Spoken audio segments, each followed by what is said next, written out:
Sadhguru, you are talking about liberating Hindu temples from the clutches of the government. If that happens, I understand management can be done by anybody. But who should actually be in touch with the deity? Will it again go back to the Brahmins? Sadhguru, is this the only way to run a temple? Okay. I am not talking about it. I'm just trying to translate what is written in the constitution as to how any spiritual, or if you want to call it religious spaces, should be managed or run. The fundamental rights in the country and in most parts of the world, almost every democratic nation, everybody can run their spiritual and religious institutions the way they want.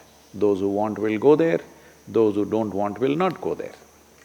So should a particular community come back, this issue of only one community should be inside the temple, I think we have settled it with the Dravidian movements. Communities were formed on the basis of profession.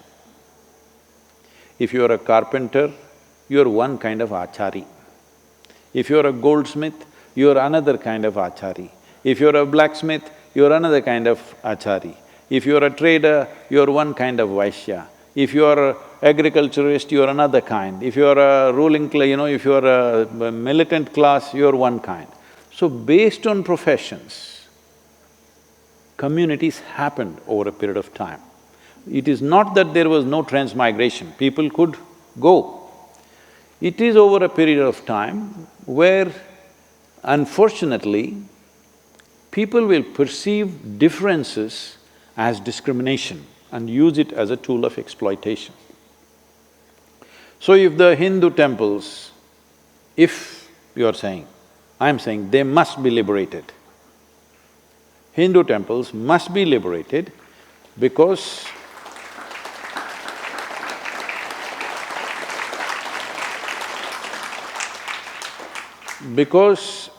one important aspect of this is, it never belonged to a particular religion, it belonged to a particular trait. Devi temples are made one way, Shiva temples are made another way, Krishna temples are made another way, Vishnu temples are all in one way, Brahma temples in different ways.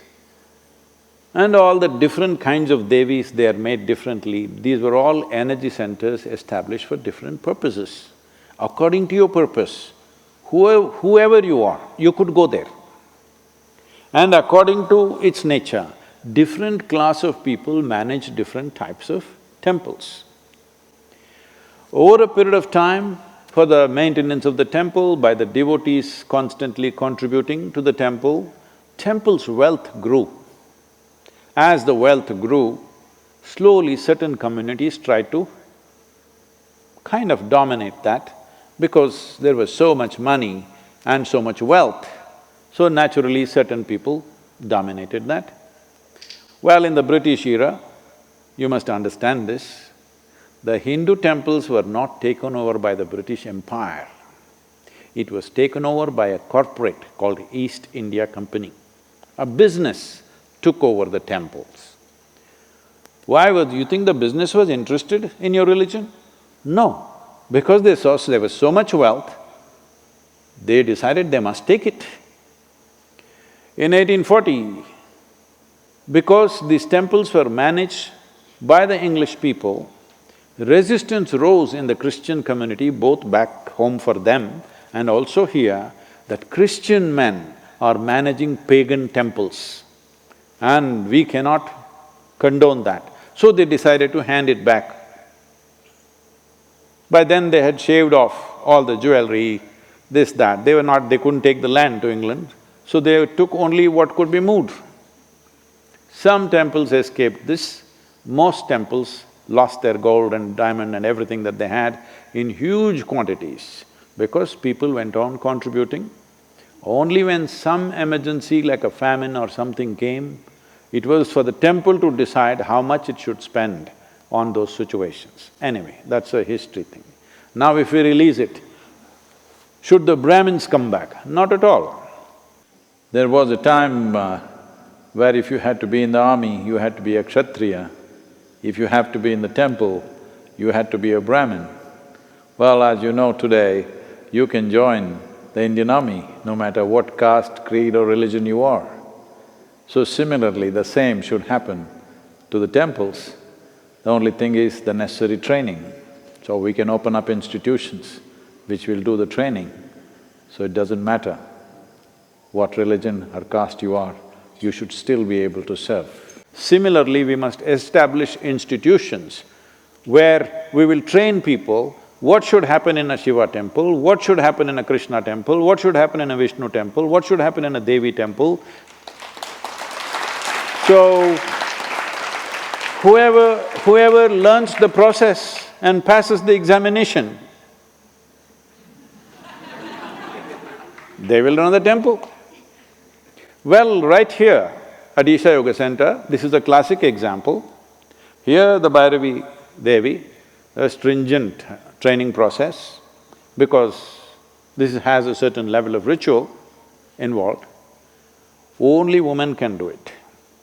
Men are only in the outskirts of the temple. They cannot go in because that's the nature of the consecration.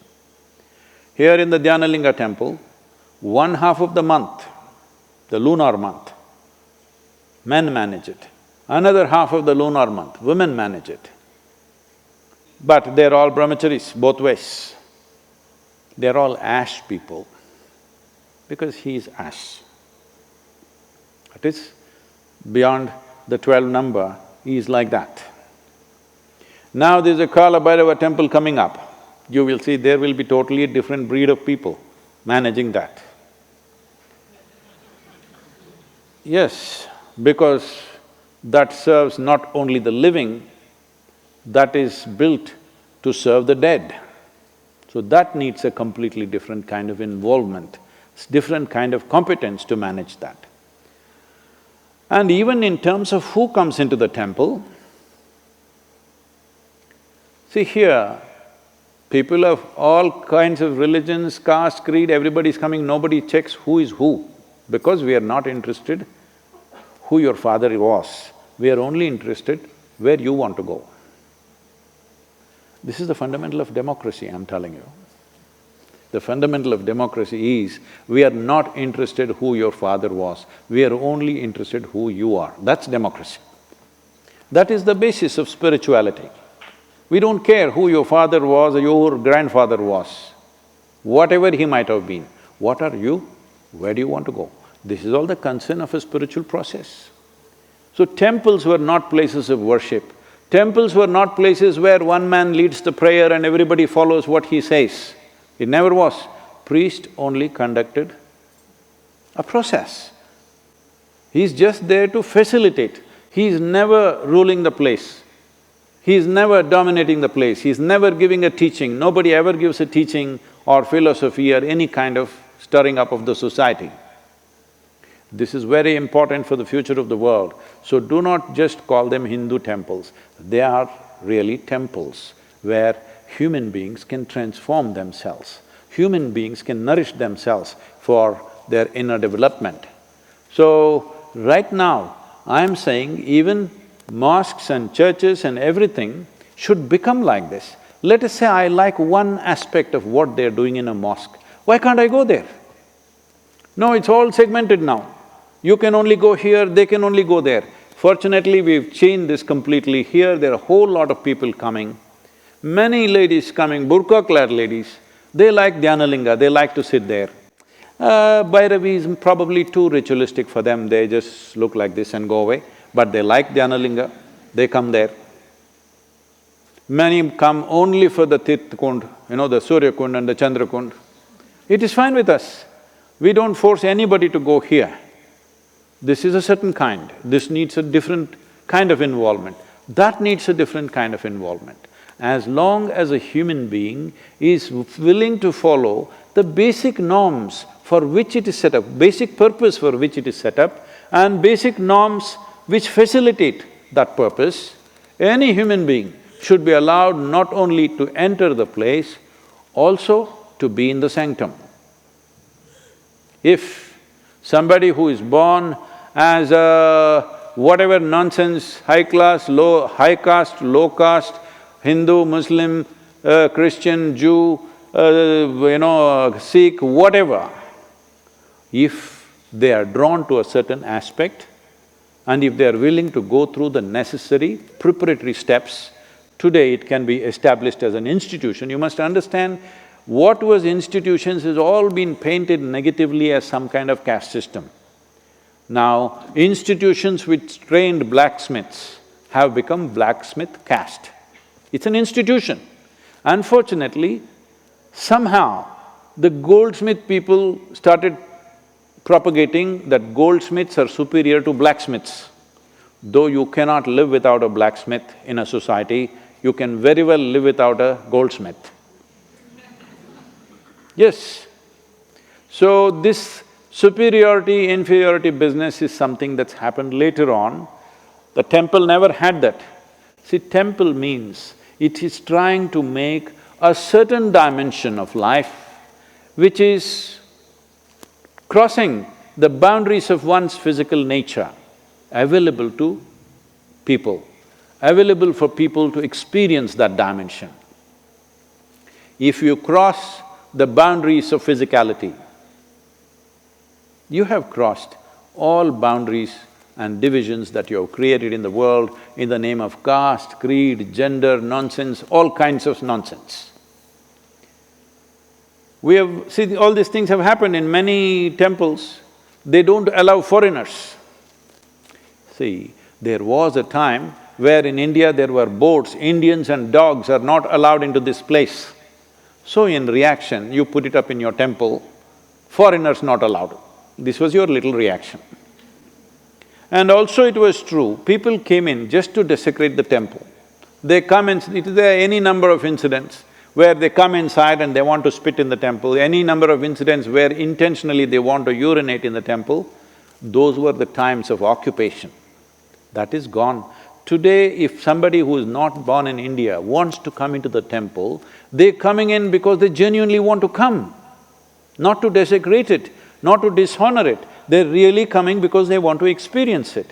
So, nationality, gender, caste, creed, nothing matters, because this is a dimension, temple is a dimension where you transact with that which is beyond your physical nature. This is open to every human being, not only for management, not only for use, also to be in touch with the sanctum sanctorium. It is open to everybody. I would like to see that there used to be…